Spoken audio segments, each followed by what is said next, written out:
Yes, indeed. Welcome into another episode of Rip N Riff here on the Rip N Riff YouTube and Twitter network. No longer Facebook. They've kicked us off. It's fine. It's fine. I am whatever. Bag it, Zuckerberg, you fucking loser. Yeah, I know. It's ridiculous. But at Pucking Thoughts here, and the man to my right is at Mr. Jared Moore. And I said in the tweet before the show, we're going to be a hockey-heavy episode today. We got some hockey packs, but man, the NHL news coming fast and furious today. Yeah, it's been a big day. If you're Ty Dellandrea, you're on the move, buddy. There's obviously much bigger moves than that. The Devils getting their goalie with Jacob Markstrom. The Rangers being bailed out of a horrible contract with Barclay Goodrow getting claimed by the Sharks. And literally minutes before we come on the air, Pierre-Luc Dubois being traded from the LA Kings to the Washington Capitals, according to Elliot Friedman. So Darcy Kemper being a part of that trade as part of the return I just saw. Oh, really? Oh, wow. Yes. Well, that explains how the Kings solved their goalie situation, because they weren't going to run it back with Cam Talbot and David Rittich again. So, all right. So that makes sense, I suppose. Not that Kemper is much better than them, but it is an upgrade if you take the word upgrade. Stanley Cup winning goalie. That's true. He does have that on his right. But you know what? So is Antti Niemi. That's true.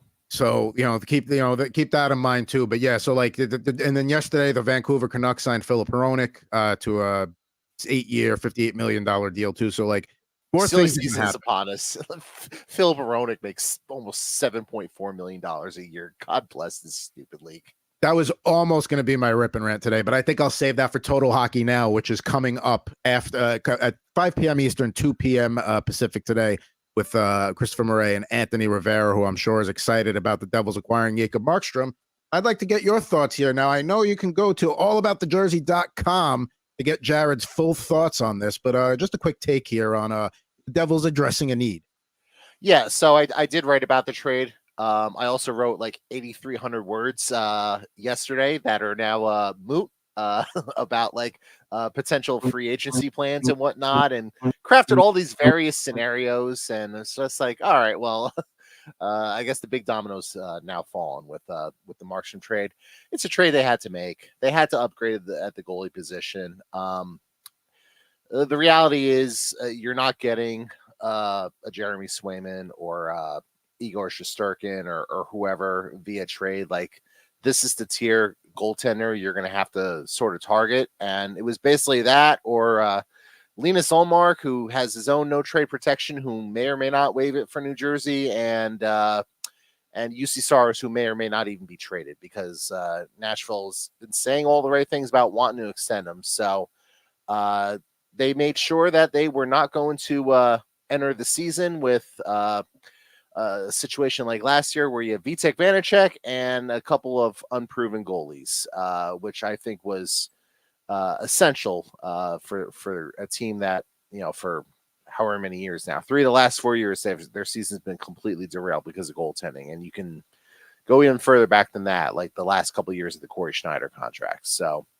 now, granted, that team's in a different spot now than it was then, because that team was still rebuilding, and the team now, should be a playoff team, but knock on wood, you never know what can possibly happen. It might be the Corey Crawford thing again, where he signs and then he shows up to training camp. It's like, well, you know what? I think I'm going to retire. So I'll say this: coming into the next Devil season here with Jake Allen and Jacob Markstrom as your goalie tandem, is a lot better than the way you came in last year. So that alone, it's a professional tandem. It's an actual starting goaltender, and a backup you can actually rely on to play 1 out of every 5 games and give you a good effort. Right. And like, you still have Schmid, you still have Dawes. They're going to be at Utica this year. So they can continue their development out of sight, out of mind. And, I'll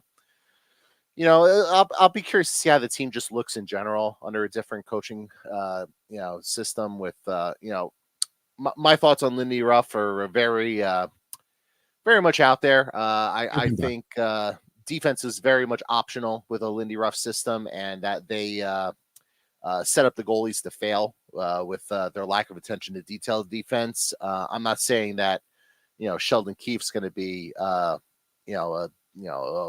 whiz just drawing up like the X's and O's and whatnot, but I think they'll have more structure I think they'll be able to sustain more offensive zone time than they did under Lindy, which was really more of like a rush-based attack. And just honestly, the best defense is a good offense, and just sustaining more offensive zone time as opposed to, all right, you're rushing down this end of the ice and then rushing back and then, going back and forth like that, should set you up to be in a better position to succeed. Now they're going to have to go get another defenseman, obviously, because Kevin Ball was a part of this trade. And, you give up some size, you give up, he's a guy who could be a nasty defenseman, but he doesn't really utilize his size all that much in that frame. Like he really, for a guy that's, a monster of a man, like 6'6" and 230 pounds or whatever he weighs, like he should be destroying people, and he just didn't have that edge. Yeah, like he just didn't really have that edge, which was infuriating, even though he took a lot of penalties, like, a lot of like stick penalties and stuff like that. So all in all, I think it's a good trade. I think it makes sense for both teams. Calgary was never getting the number 10 overall pick. From Markstrom. They're never getting that pick. They were never getting Simone Nemec or, they might have been able to get Alexander Holtz, but I don't even know if they want Alex Holtz. So I think the trade makes sense for all sides. Definitely. I think it makes sense for all sides too. And like we said earlier, if you want more on that, go to allaboutthejersey.com. Jared's got an article up there. And then coming up at 5 p.m. Eastern, 2 p.m. Pacific, Total Hockey Now, we'll cover that. Stanley Cup Final going to Game 6, plus, Philip Hronek, Darcy Kemper for Pierre-Luc Dubois and other things. There's a lot to talk about today on Total Hockey Now. Now, speaking of hockey, so we're going to be hockey heavy today, and that's because I got a couple of packs of the 2022-2023 Upper Deck Extended Series. Looking for some rookies there like Matty Beniers, Wyatt Johnston, Owen Power, Jack Quinn. In terms of inserts and subsets, we got a Young Guns Acetates 1999 History Class and the 2001-02 Young Gun Retro. I have a pack also of Fleer 95 Football that I probably should have put in a pack of rice last night, even though we said that trick does not work. Not really much for rookies there. Jeff Blake and the immortal Alfred Papunu, who scored the game-winning touchdown over the Steelers in the 95-80 AFC Championship. And then, Jared's going to take it to the diamond today. What do you got there? We're going with this Score 1994 Major League Baseball player card pack, Series 1, 13 cards per pack. We have 2 of these packs, one bonus foil Gold Rush card in the packs as well. It says to look for the Dream Team card randomly inserted, and you see some of the rookies there. I think the 2 most interesting rookies out of that list are Billy Wagner, who is probably going to get into the Baseball Hall of Fame either next year or maybe the year after. I don't know how many years of eligibility he has left. And Torrey Hunter, who I think he's more of, like we were talking about the Hall of Very Good last week. I think Torrey Hunter is more in that tier, but you could make an argument like, he was the best defensive center fielder in baseball for a good 5 or 6 year stretch. With all due respect to Andrew Jones, like I would say, Andrew Jones and Torrey Hunter were probably like 1A, 1B in terms of, best defensive center fielders of their era. Also, good radio guest. Billy Z used to get book Torrey Hunter a lot, so because they were buds. So good for him. Shout out to that. By the way, just to follow up on the Darcy Kemper Pierre-Luc Dubois trade, the trade is 1-for-1. It's 1-for-1. Yeah. That just goes to show you about Pierre-Luc Dubois and how low regard he is held, and how much they wanted out of that contract. They just traded 2. They traded 2 bad contracts for each other. And one addresses the need for the Kings, and then I guess that addresses a depth need for the Capitol. So yeah, you take my problem, I take your problem, and maybe they'll resolve each other. Exactly. So we've gone through the pack ripping lineup. Before we actually get to opening packs, we got to get through our one of our leadoff segments here entitled "It's Time to Kick Things Off on Rip N Riff" with my Rip N Rant. Thanks, Dave.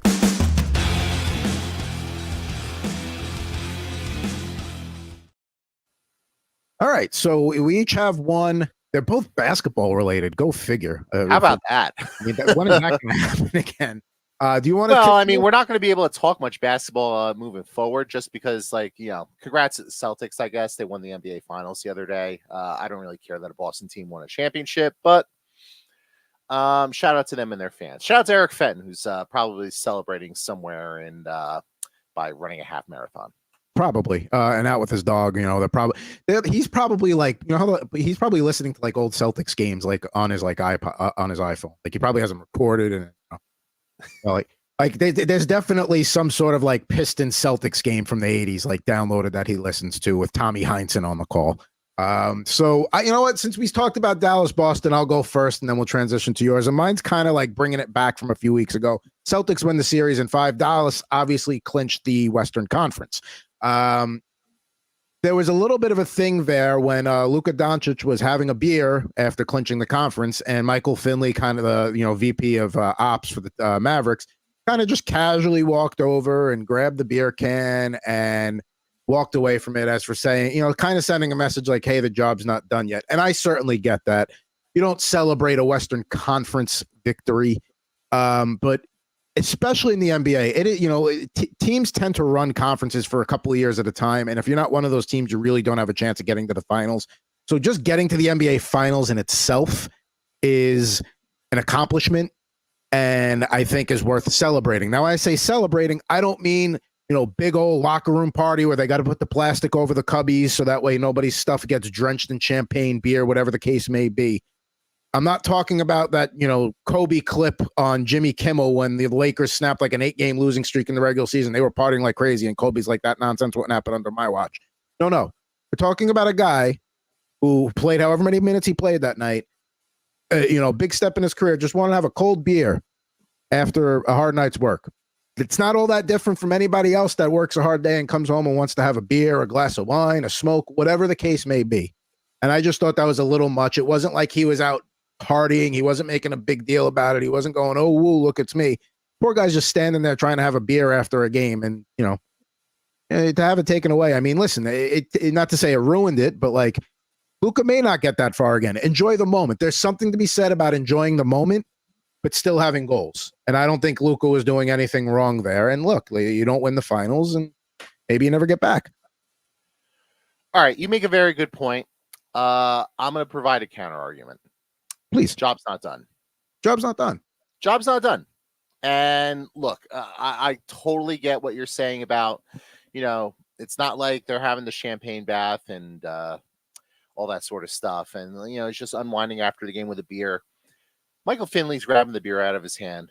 Michael Finley, who played in the NBA for the better part of 15 years, NBA champion, went through the highs, went through the lows, saw it all as a player. Now he's working as an executive. Michael Finley, part of that San Antonio Spurs championship team back in 2007, would know a thing or two about job's not done. Would you see Kobe Bryant after a Western Conference championship celebrating with a beer? Would you see Michael Jordan doing the same thing? I think the answer to the question. I know the answer is no. I know the answer to the question, but the guy's also standing in a hallway. It's not like he's like, hey guys, look at me. He's literally trying to stand off, like not being seen, and a camera just happened to catch the whole thing. But and like, yeah, like maybe if he really wanted to like be out of sight, go in the showers or whatever. But like, I don't know. Like I get what people are saying. The job's not done. You're not a champ yet, blah, all of that. I don't think it was that big of a deal for the guy to want to enjoy a cold one. If my Thursday night, beer league hockey team, rec league hockey team, if we can have beers in the parking lot, win or lose afterwards, I don't understand why he can't have a beer afterwards. I understand the job's not done, but it's right. And like, I get I sound like a bit of a prude here, but that's just sort of how I look at it. Job's not done. Job's not done. And I get that, but job's not done. And they didn't win. So I'm not saying one has to do with the other. I'm just saying. Now to bring it full circle, you know how like, okay, the Florida Panthers last year touched the Prince of Wales trophy, and this year they didn't go near it. If Dallas gets back to the conference final, gets back to the NBA finals last year, if you're Michael Finley, do you let him have the damn beer now? If you want to be superstitious, you took the beer away from him last year, no finals win. Maybe next year you let the guy enjoy a cold Miller or whatever the hell he drinks. We'll see. I mean, Luka's looking a little doughy. Maybe he could stand to lay off the beers for a little bit. Maybe that's what Finley was trying to do. Like, hey man, you're drinking Bud Heavy. We need you to go Bud Light here. I mean, you're a little soft around the midsection. I mean, aren't we all?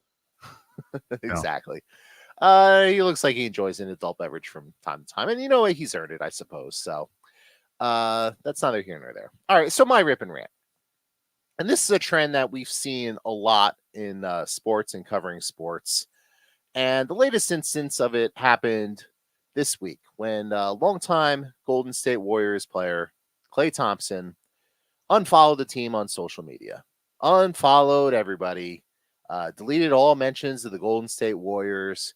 And, the athletes that do this, I guess they think they're quote unquote sending a message to the organization like, oh, you're not going to pay me $100 and something million. I guess you don't like me. You don't respect me. You don't love me anymore. And it's just a trend that I think needs to die and go away. Let's take the Klay Thompson situation on the surface. Yes, all-time great San Francisco, all-time great Golden State Warrior, San Francisco, future Hall of Famer, multi-time world champion, huge part of what the Warriors dynasty was, winning obviously the 3 championships, and then even though he came back, he kind of shelved himself for the last championship, but he was still a part of it. Like, he still played on the team. The team's paid you generational wealth where the next 5 generations of Thompsons don't have to worry about a damn thing for the rest of their lives. And now you're a free agent this year. You just missed. Let's look at the last contract where they paid you $180 million, probably even more than that with the way NBA contracts are. You missed 2 full seasons due to injury. And the Warriors didn't say a word publicly about any of it. They gladly paid you. They stayed by your side. They stayed by your side. They didn't trade you. They didn't buy you out or do anything like that. They kept you, and they paid you every single penny that you were owed and you were entitled to. And since you come back, and look, I'm not trying to insult the guy, but we'll just call a spade a spade. Hasn't been the same player since he came back from the injuries. Now, that's to be expected. He's getting older. He's coming off 2 major leg injuries, and I think it's an Achilles and a torn ACL, or maybe it's a torn ACL on both knees. I forget exactly what it was. Not a good mix of injuries for a basketball player in his 30s. Exactly. And now, by the way, Klay Thompson, 33, 34 years old, grown-ass man. And you're about to be a free agent. I'm sure you would love that one legacy contract by the Golden State Warriors so you could retire as a Warrior. But, maybe the Warriors don't want to pay you to be a max player anymore because you're not a max player anymore. And I can understand why there might be some trepidation on their part to bring back Klay in the first place, let alone pay him an obscene amount of money. And now you're going to be butthurt. Your feelings are hurt because they don't want to pay. It's like, sorry, that's the way the world works. When you get too old, they're going to replace you with somebody younger and cheaper and better. And to bring it back to the main point here is that the whole unfollowing thing, it's petty. It's one thing. If you're in it's childish. If you're in a long-term relationship with somebody and you have a bad breakup and the last thing you want is to see what they're doing with their lives, yeah, absolutely unfollow. But you're, like you said, you're a grown-ass man. You're a pro athlete.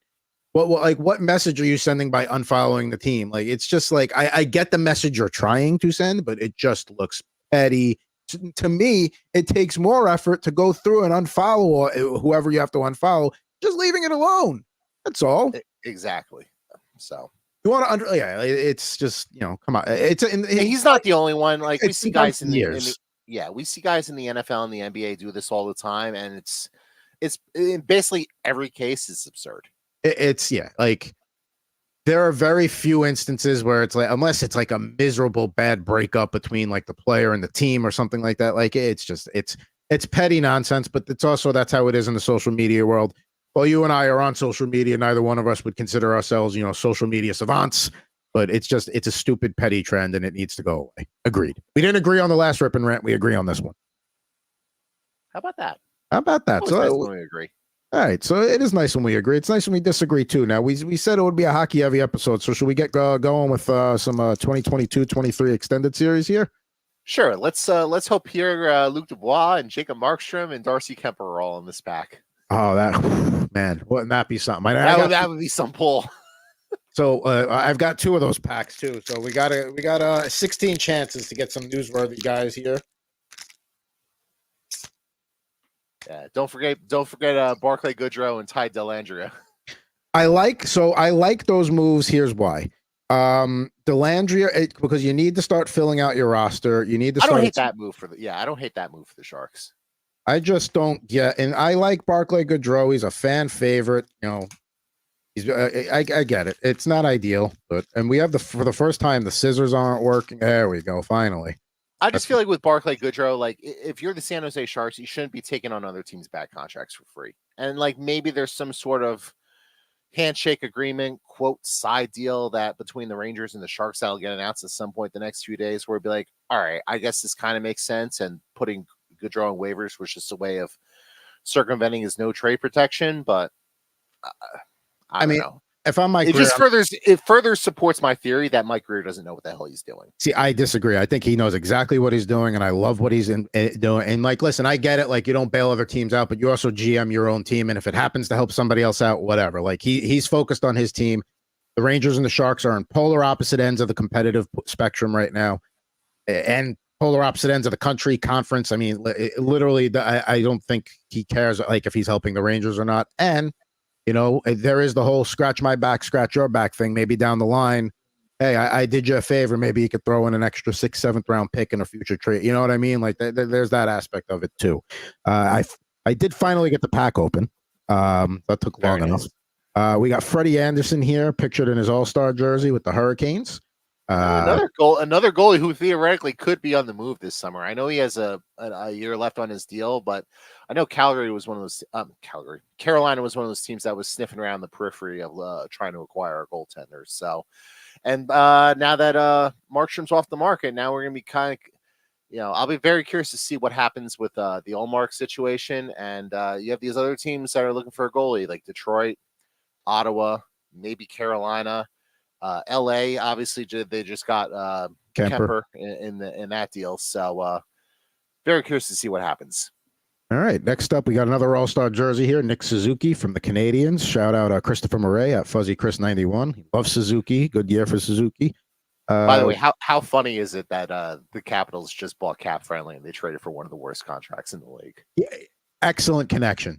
Or maybe Cap Friendly cracked some sort of code that like they're like, no, we got to do this. I mean, who knows? But yeah. By the way, if I were the Capitals, I would buy out Pierre-Luc Dubois before he turns 26 because you get extra cap benefits for doing so. Maybe that's the plan, but I mean, they also could use a guy like him on the roster if he could actually play it halfway up to expectations. Got David Gustafson there from the Winnipeg Jets. Here's a Swiss Army knife kind of player. We got Vladislav Nemestikov. We got a couple. What? I was just gonna say, Swiss Army. Like he's one of those guys you could plug anywhere in the bottom 6. He could play any sort of role. Not a great player, but I think like good hockey teams need players like that who can, sort of a jack of all trades sort of guy. Now we got young guns here. Not a top one, but definitely one. You're looking at if an Islanders fan here, Simone Holmstrom, young gun there, not too bad. See if he still develops out. Now, the last 3 cards of the pack, we've talked hockey today, but we have not talked Stanley Cup Final. So let's just go 3 in a row here. We got Mark Stahl pictured with the Panthers there. Loved it. It's a great shot, great jersey, great beard. Derek Ryan and Connor McDavid, who has more assists in one postseason than anybody else has ever had combined points in a postseason. And he's still got 1, maybe 2 games to go. Yeah, that was a funny stat when I saw that, and I saw people trying to discredit it. It was like, well, Gretzky did it in less games. Like, really, that's what we're doing. So, yeah, I mean, I have no idea how the rest of the Stanley Cup Final is going to play off, but going to play out. But McDavid's an all-time great. I think anyone who's trying to argue anything otherwise doesn't know what the hell they're talking about, and. McDavid is doing exactly what McDavid should be doing to get the Oilers, dragging them back to Alberta, like the Oilers were saying yesterday. And now they got this. They were down 3-0. Now they got this to a game 6 in their building. I'm sure that arena is going to be rocking. places in the world on whenever that game is. Thursday night, Friday game night. 6 is Friday night. A couple because they for travel they built in 2 off days between all travel. So that because of the distance of 2,500 plus miles. Maybe the Panthers won't wait till the last second to leave for Alberta this time. I mean, it didn't affect them in game 3. You know, ever since that third period of game 3, pretty much onward, it's been mostly Edmonton. And yeah, I have no idea what's going to happen in game 6, but we did see Edmonton do this last series where Dallas kind of had the momentum, had control early in the series, and then Edmonton battled their way back in, and they're doing it again. So, and we've seen teams in the NHL, they can come back from 3-0. We've seen it quite a few times. I think the last time it happened was the Boston Philly series, or it might have been Kings Sharks. Kings Sharks 2014, I think the year on the cup. The Sharks had a 3-0 lead in the first round and they blew it. I mean, and I agree about McDavid. Like my buddy texted me, he's like, "Oh, he's only got like whatever it was at that time, 5 goals, 6 goals," and I'm like, "Yeah, but." And it's not just the number of assists, the way like the goal he had last night to Corey Perry, just like weaving through, just doing his thing, and then making a nice slick little pass right on Corey Perry's. I could have finished that and put that goal in, no problem. That is just he's doing exactly what he needs to be doing. So. He's the best player in the world. And if Edmonton wins game 6, anything can happen in game 7 at that point. And and he's minus 160 on the Conn Smythe odds, and he was plus 500 at this time a week ago, just to give you an idea of McDavid there and how he has shifted the odds. All right, so we're going to pack number 2 here. Let's see what we got. All right, we a lot of all-star jerseys in this extended series here. We already had one Tampa Bay Lightning with Nemesnikov pictured, and here's Andrei Vasilevsky. Yeah, one of the best goalies in the league. I know he didn't have that great a season this past year, but started off hurt. Yeah, started off hurt. And Tampa's gonna be a really interesting team to see what they do this summer. Because obviously they want to keep Stamkos. I don't know how feasible that is. They probably have some contracts they probably need to move out. Like once the buyout's open, I would think they probably buy out of Connor Sheary. The Tanner Jeannot trade really didn't work out for them, and he's coming in next year at, I know 2.6 or whatever he's making isn't a big number, but for Tampa and the ancillary pieces they have on their roster, that is a big number. And when you need probably every last penny to keep Stamkos, you probably need to move that contract. So be very curious to see what they do this summer. It's not a Pierre-Luc Dubois card, but it was a guy involved in that trade with Winnipeg, Gabe Vilardi. Gabe Vilardi, solid player. Yeah. I mean, if you're Winnipeg, you Gabe Vilardi. I mean, you're laughing you got Iafallo. You're laughing all the way to the bank. Let's see here. Vancouver, Travis Dermott. Let's see here. Penguins pictured Brock McGinn. And then let's take a trip down memory lane. One of your favorite former Devil goalies, Scott Wedgwood. Scott Wedgwood. Yeah, that was probably one of the early mistakes of the Tom Fitzgerald era, just letting Scott Wedgwood hit waivers and for nothing and losing him. And he turned out to be a pretty solid backup goaltender the last few years with the Dallas Stars. And I had to sit through an entire season of watching wash up Andrew Hammond and John Gillies and Nico Dawes trying to get the Devils through that 21-22 season. So really good piece of GMing there by Tom Fitzgerald. Great jerseys there. Great look by the Stars there. I know they don't wear those anymore, but that's a pretty good look there. Let's see here. A lot of all-star jerseys in this pack. Speaking, we have a former Devil. Let's go to a current Devil, Mr. Timo Meier. All-star card there.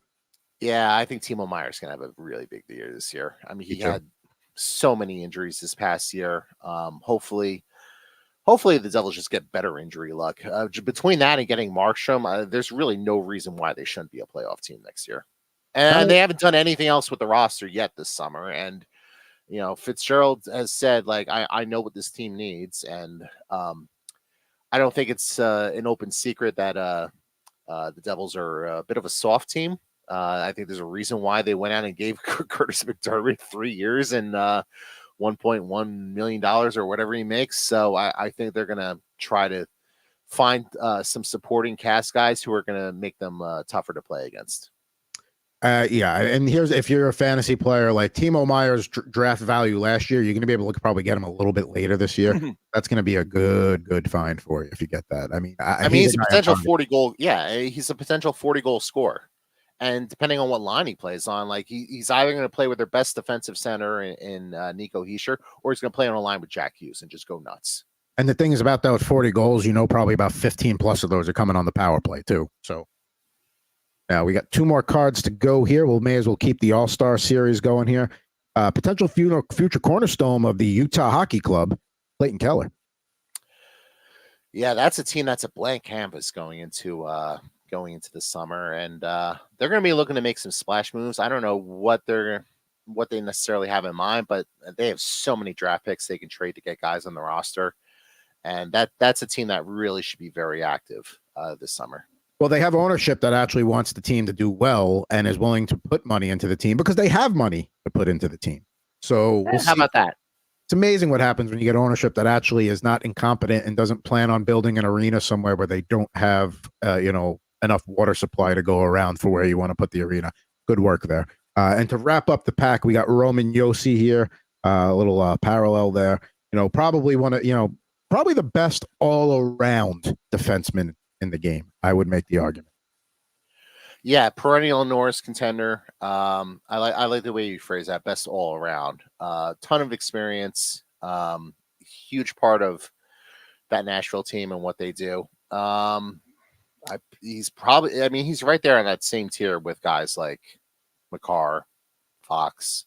He's McAvoy. Up. The Norris Trophy tends to have a little bit more of an offensive slant. And Josi certainly fills the stat sheet there, but I think defensively, and not to say, Makar has the speed to recover from even if Makar makes a mistake, he's got the speed to recover, and it doesn't look like a mistake anymore. I mean, Yosi's he's one of the cornerstones of that Predator franchise, and if they start competing again, he's going to be a big part of it. 100%. I think it's time. We could go chronologically here. You got 94, I got 95. What do you say? I go with the little football here before we transition out to some baseball. Yeah, let's do the football. All right. So now there could be some bricking in this pack, so a little worrisome there. This one is giving me a little trouble. Yeah, I'm a little concerned here. Everything is stuck. Everything is stuck. Let's do this. We're gonna have to get the scissors out again. These scissors are dull as hell too, so that's not helping.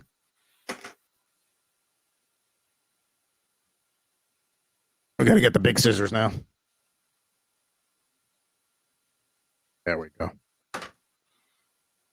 Not a good pack ripping day for me. I mean, I don't know if I'm going to win the game that we have planned later just because I can barely get them out of the pack as it is, let alone what I'm pulling. All right, so let's see here. We're worried about the bricking. Let's see, I think we're going to be okay. Although the wrapper is kind of stuck to one of the cards already, so that's not a good sign. Go. Final. All right. So first up, we got Tony Martin from the Chargers. That is a nice looking look there. The white jersey, head to toe. That is a 90s ass football card if I've ever seen one. That is absolutely a 90s ass football card there. And we'll stay with the Chargers.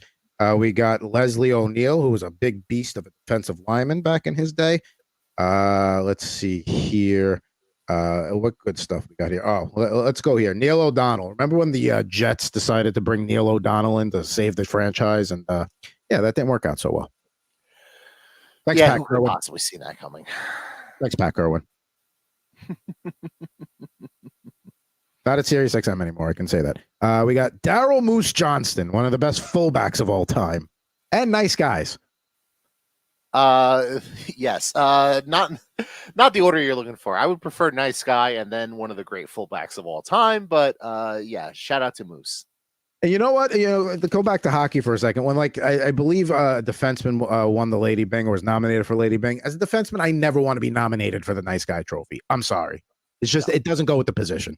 Just generally speaking, I don't want to be nominated for the Lady Byng. That means you're playing a very soft, gentlemanly brand of hockey, and I have no time for that. I need my hockey players to be big, rough, mean assholes. Like you need to be a piece of shit on my hockey team. I got to wear Moose Johnson's Super Bowl ring once. Those things are heavy. Those things are like you throw that at somebody, you might knock them out. They are. I got to wear Mills' Super Bowl ring once, and yeah, same thing. And and that was a much later Super Bowl ring. That was the 2004 Patriots. So that one's loaded. Yeah. I got Cornelius Bennett here, good defensive tackle with the Bills, and we've talked about this before. They got to go back to those red helmets. They have to. It's enough.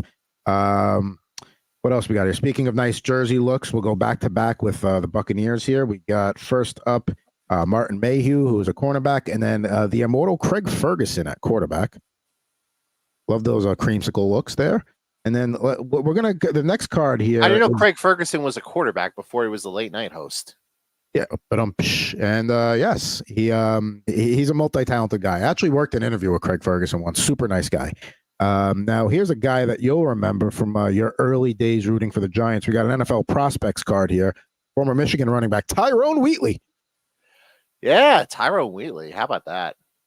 Pretty good player. He turned out to be a really good player. Not necessarily with the Giants. Like he's probably better known for his time with the Raiders, but yeah, Tyrone Wheatley is a pretty solid NFL player. I think he was like that was the guy they were trying to get to like fill the void of Rodney Hampton, if I'm recalling correctly, but pre-Iron and pre-Rondane, if I'm not mistaken. Yeah, I think that's pre-Rondane. I guess Tiki was a little bit of overlap there with Tiki, but Tiki didn't really do much of anything his first like 3 or 4 years in the league. And he fumbled a lot too, but he did correct that. Now that's what he did do. Yes. Did fumble a lot. He did get that under control. And then finally here, we started with a Charger. We'll end with a Charger. We got the Flair preview card here. Nice glossy finish here for Natrone Means, another strong, big running back. Yeah, and I like that card. I like him in the background and the foreground there. Very intense look on his face there. So shout out to Natrone Means. So not the best pack, but I like it. You know, the Tyrone Wheatley rookie was good. I definitely like my hockey packs better, and I'll have to figure out which ones were my best for today for later on in the show. But now it's time to get to some baseball cards here.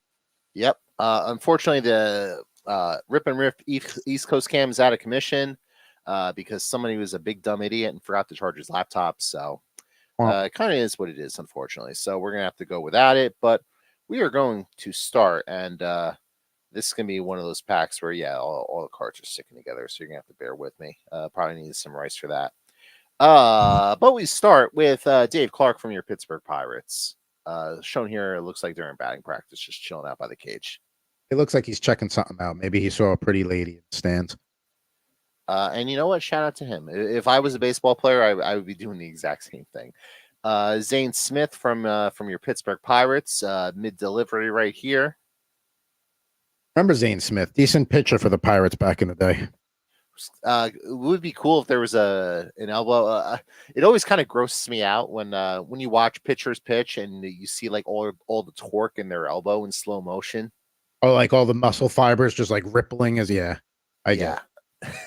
You could kind of see, a better angle on that shot. You could probably see that in the picture, but it is what it is.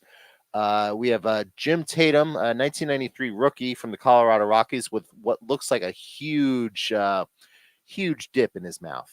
Yeah, he's packing a lip the size of a grapefruit. Yeah, he's packing the lip for sure there. Get the empty Poland Spring bottle ready. I have a buddy who, one of my poker buddies dips, and, gross habit. I smoked cigarettes for 15 years, and I cannot get how that is appealing at all. Yeah. Same thing, though. Let's see. We have a nice shot of the Seattle Kingdom there. Love that card. That is a cool card. The old Kingdom. Yeah, the old Kingdom. And on the back, it has a Mariners checklist. So all the various Seattle Mariners you can get in that pack. Of course, the very first name in the list, one of the all-time greats, Ken Griffey Jr. And we had Bo Jackson was a big topic on last week's episode of Rip N Riff, and one of his all-time career highlights was the Monday night game in Seattle where he just kept running off the field after the touchdown down the tunnel. Yep. Unfortunately, as a Yankee fan, the bad memory of me with the Kingdom is the 1995 ALDS and Griffey scoring from first on I believe it was Edgar Martinez with that game-winning hit. That is correct. So. Jarvis Brown from the San Diego Padres. It looks like here a little catch warming up before the game. We have our Gold Rush card here. A nice, beautiful shot of pre-renovation Kauffman Stadium in Kansas City. And it's going to really bum me out when when the Kansas City Royals moved to the Kansas side of Kansas, and what I presume will be a downtown ballpark, which will look like every other downtown ballpark in Major League Baseball. I like the fact that Kauffman Stadium has a unique look to it, being one of the older stadiums in Major League Baseball. And the other thing too is baseball is still the last sport where you don't have to have cookie cutter stadiums. Like most of the football stadiums more or less look alike. A lot of these arenas nowadays more or less look alike. Baseball, you can still have personality. Yep. Let's see. We have another rookie here, Eric Pappas from the St. Louis Cardinals. I have the card stuck to the back of it, so you have to give me a second here. But there he is. Looks like he's trying to chase down a pop-up behind the plate. Let's see. Danny Darwin from your Boston Red Sox. Remember him? Rick Honeycutt, probably better known for being a longtime pitching coach, here pitching with the Oakland A's. Kenny Rogers, no, not the gambler, the pitcher here with the Texas Rangers. Threw a perfect game in '94. Getting in a former Yankee as well. Another former Yankee here, Jose Canseco. Yeah, Canseco, that last part of his career where he was on a different team every year was almost like a novelty. Yeah, that'll be fun if someone can go through and name all of them without looking up, because there definitely will be some you don't remember. Like he was on the Tampa Bay Rays, he was on the Red Sox, he was on probably somebody else. He probably went back to Oakland for all I know. Barry Larkin, one of the best shortstops of his era with the Cincinnati Reds, Hall of Famer. Mark Langston with the California Angels here mid-delivery. And we have Mike Babchick's favorite baseball player, BJ Surhoff. That is his favorite baseball player. Shout out Babchick. So overall, pretty solid pack there. We got one more.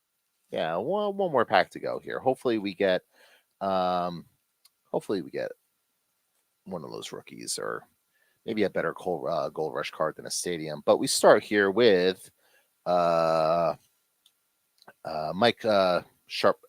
Sharperson. I don't know how to pronounce his last name, from the LA Dodgers. I remember him. Yeah, it looks like an infielder. It looks like he's throwing a first and a double play there. So shout out to him. Let's see. A season highlights card. And it's an interesting card just because, like, you get these all the time now with these with the Tops Now series. Chris Bosio with the first no-hitter of the 1993 MLB season. I like to consider myself someone who studies like who's thrown no-hitters and whatnot, and I literally had no idea Chris Bosio. First of all, who he is, and second of all, that he threw a no-hitter. So shout out to him. He's not too. He comes from not too far away from me, actually. He went from Sacramento. Yeah, he played with the Brewers and then the Astros. Yeah, he's not a guy I would have thought had a no-hitter either. But there you go. Tim Leary with the Mariners. Let's see, a 1993 rookie card. Player I never heard of, Kirk Reuter from the Montreal Expos. Looks like he's 12 in this picture, so shout out to him. Love those old baby face. So yeah, shout out to your boy Chris. Shout out to Total Hockey Now. Gold Rush card, Willie Wilson with the Chicago Cubs. Looks like he's robbing a home run here, so pretty cool action shot there during spring training. I do like those gold parallels. They are sharp. Yeah, I like that. That's a pretty sharp look. Milt Thompson with the Philadelphia Phillies, as this card is stuck to the back of another one, but we got that there. Longtime MLB reliever Mel Rojas, here picture with the Expos. I remember him pitching with the Mets as well. I think the Mets also had a pitching coach, Cookie Rojas, too, if I'm not mistaken. I'm not making the Francisco joke again today.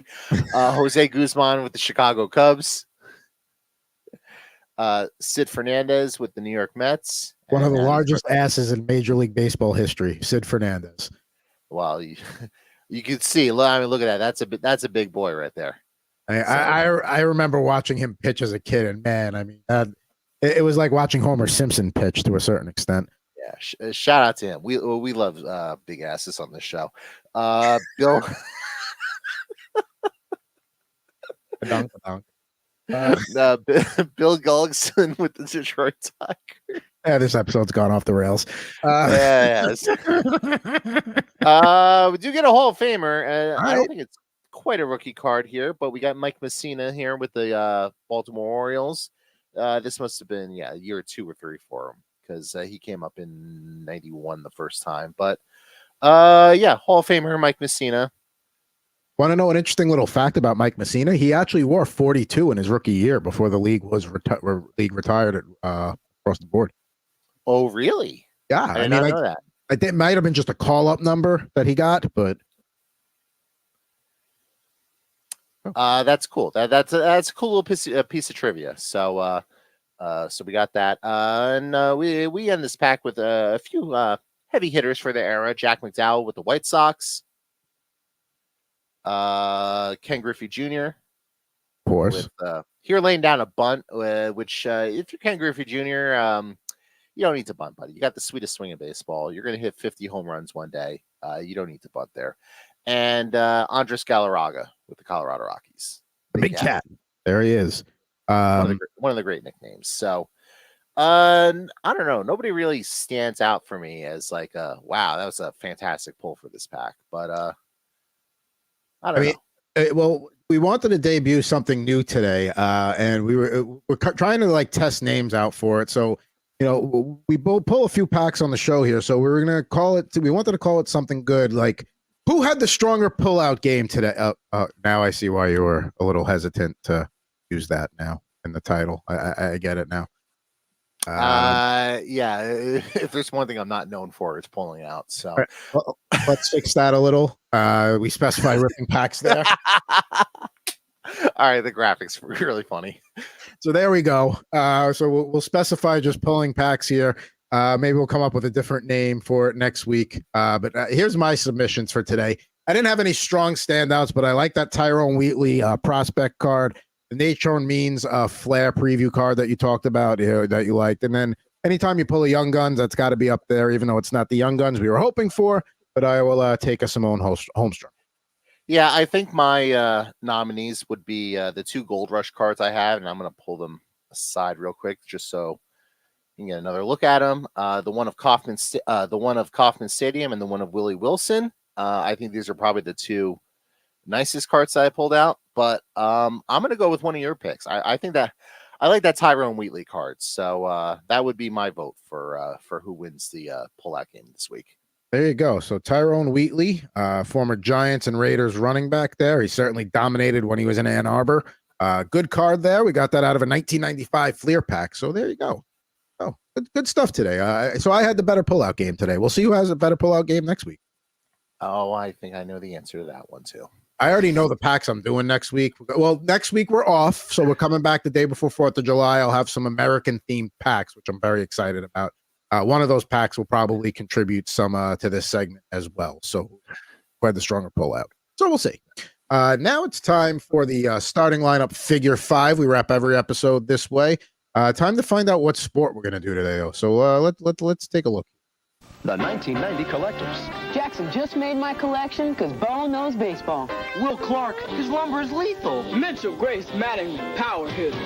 I like the guys I like, Canseco, man can smash the ball a mile. Each sold separately, now with a rookie card. Starting lineup 1990, the Collector's Choice. They're totally fresh.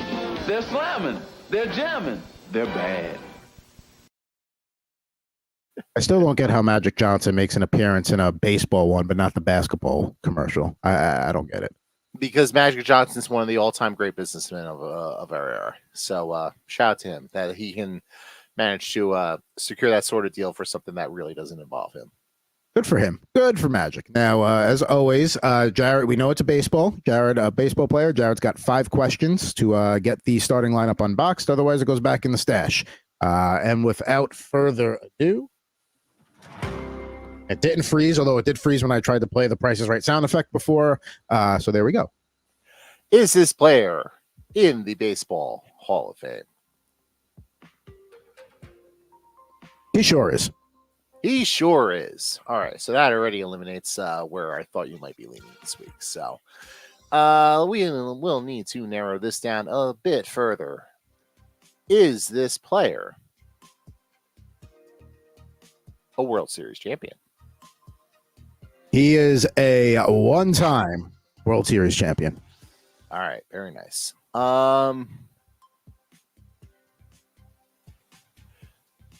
Did this player ever win a major award? And I would define major award as MVP or Cy Young. None of those. He did win 5 batting titles, though.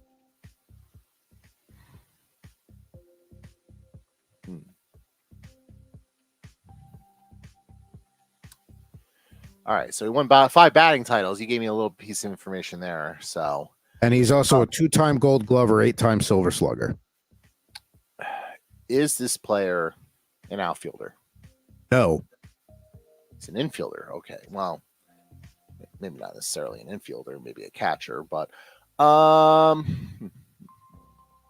one more question. Got one more question. I have a lean for this, so let me think about this for a second. No, it won't be him. He won MVP.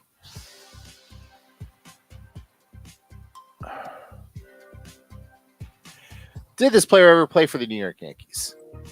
He did. Okay.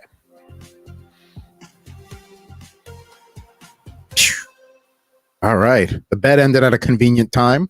5 questions are in. All right. So just to recap, this player is a Hall of Famer. He did not win a major award, but he's a 5-time batting champion. Correct. He played for the New York Yankees. Yes. This is a player I think I know who this is. And I think this is a player we've mentioned a lot on the show the last couple of weeks. Is it Wade Boggs? Yes. Good job. You had to make an appearance again. Woohoo! Nice. Wade Boggs pictured with the New York Yankees, the Chicken Man himself. I had to keep the streak alive. I mean, he's been showing up on his own. And then I remembered after we got off the air, I was like, I have a Wade Boggs starting lineup. That is going to be the one for next week. So there you go. I actually thought before we started, you might go Barry Bonds just because of the Willie Mays tie with him being his godson. And unfortunately, the sad news yesterday that the greatest living ball player is now no longer living. So I wonder who gets that title, by the way. You know, that's an interesting debate. And I was ready. He wasn't a part of the starting lineup studio audience, but I did manage to get the Willie Mays starting lineup I have I have it on my display unit. I do live in the Bay Area. I mean, the reaction here was like, it led off all the newscasts. It was like the first 15 minutes. Oh, it did in New York as well. I mean, the whole, just on a baseball perspective, but then culturally, racially, just like the barriers he broke and all that. I mean, he's just, and he was the best all around baseball player. Like, yes, Babe Ruth had more home runs and all that stuff, but Willie Mays literally did it all. The say hey kid. So, long life, 93 years, but it had an amazing impact. But happy trails, I guess, to Willie Mays. Yeah. Now, back to Mr. Wade Boggs himself, the Chicken Man. We always like to do the card to show if the position matches the card, and this one does a really good job of it. So there you go. Mid swing, looks like he's about to make contact, and then on the actual pose himself there he is, mid swing, looking like he's about to make contact. Looks like he's about to drink an exorbitant amount of beers on the plane to the next stop on the road trip. There we got. Now, here's one problem I have with it. Why can't have the name on the back of it in a Yankee uniform? Thank you. Absolutely not. Non-starter. Like, I almost want to rub it off and just take it off. It drove me nuts when I would see people buy jerseys with the name on the back because I hate that with the Yankees. You don't need the name on the back. They don't have the name on the back. You don't got to spend the extra money to get the lettering done. Why would you do that? I mean, well, those are the cheaper jerseys. Those are the ones that they just sell for like $100, so you can say you have a Yankee jersey. Like the authentic ones, they don't have. Like I have a couple in the closet downstairs. Like I have a Jeter and a Rivera jersey, and obviously they don't have the name on the back. But it's funny you mention that because my dad a couple years ago got me a Yankee jersey and got me Judge, and it has the fucking name on the back. I'm like, why? Yeah, it's. I listen. A jersey is a jersey. It's great to have him and all that, but I don't know why you would add something that doesn't exist on the actual one. So there it is. And it's not just the name on the back, but you could also feel like it's just a cheaper quality when compared to the other two. So it is what it is. Make no mistake about it, though. We do love Fanatics here, just in case. They are taking over the industry, so I didn't say who made the jersey, but let the audience put two and two together. We knew who we were referring to there. But yes, he will. Wade Boggs, he's going to be joining the starting lineup studio audience next week. And since I'm going to be heading to San Diego next week for a family vacation, that's why we're off. To the San Diego themed audience. On the left, we got Paul Correa. Yes, I know Anaheim is not San Diego, but they have their minor league team down there. And they do show the Ducks games in San Diego. So they're like an adopted child there. We got Ryan Leaf, Junior Seau, and Tony Gwynn. So Junior Seau, Tony Gwynn, and LaDainian Tomlinson are probably like the holy trinity of San Diego athletes. We agree, disagree. Who were the three again? LaDainian Tomlinson, Junior Seau, and Tony Gwynn. Tony Gwynn, yeah. I mean, do you put Dan Fouts in there? Oh, yeah. But who do you take out? I mean, Seau. Most people don't do a holy trinity. They do a Mount Rushmore. So yeah, it's all right. So then there you go. So there's your Mount Rushmore. There's the four. Yeah. Can't believe there's no other Padres. By the way, I thought Tony Gwynn was where you were going with the starting lineup as well. That would have been my other guess, but because I don't think he ever won a major award, but obviously he didn't win a World Series, so that eliminated him. Yeah, the one time he got there, who did he lose to? That's right, the Yankees. Let's see here. Tony Gwynn, 15-time All-Star, 8-time batting title, 5-time Gold Glove, 7-time Silver Slugger. No MVP, all right? There you go. All right, so we had a pretty good. I think it was a pretty strong episode, beginning to end today. I agree. I think we accomplished a lot in this hour. And don't forget, rate, review, subscribe. We're on YouTube. You can follow us on Twitter. You can, we still have content going up on Facebook, even though we're not live. So you can check us, stuff out there. And like we mentioned at the top of the show, we are going to be taking a week off next week as I'll be away. We had a pretty good 4-month run here without any taking weeks off. So I think well deserved here to take a week off. We'll be back with you in July. Great episode today. Please hit us up on Twitter. Love to interact and all that. And also, we talked about allaboutthejersey.com before, where you can find Jared's work on the Jacoob Markstrom trade as well as other Devils news. He's also got some great content coming out on YouTube at Jared Moore Poker, and plenty more hockey to talk about today on Total Hockey Now. Special edition today, Wednesday instead of Tuesday at 5 p.m. Eastern, 2 p.m. Pacific, coming up here in just about 60 minutes. But for at Mr. Jared Moore on Twitter, I am at Pucking Thoughts, Adam Bernard. Be back with you in 2 weeks. We'll see you in July for the day before 4th of July on Rip N Riff.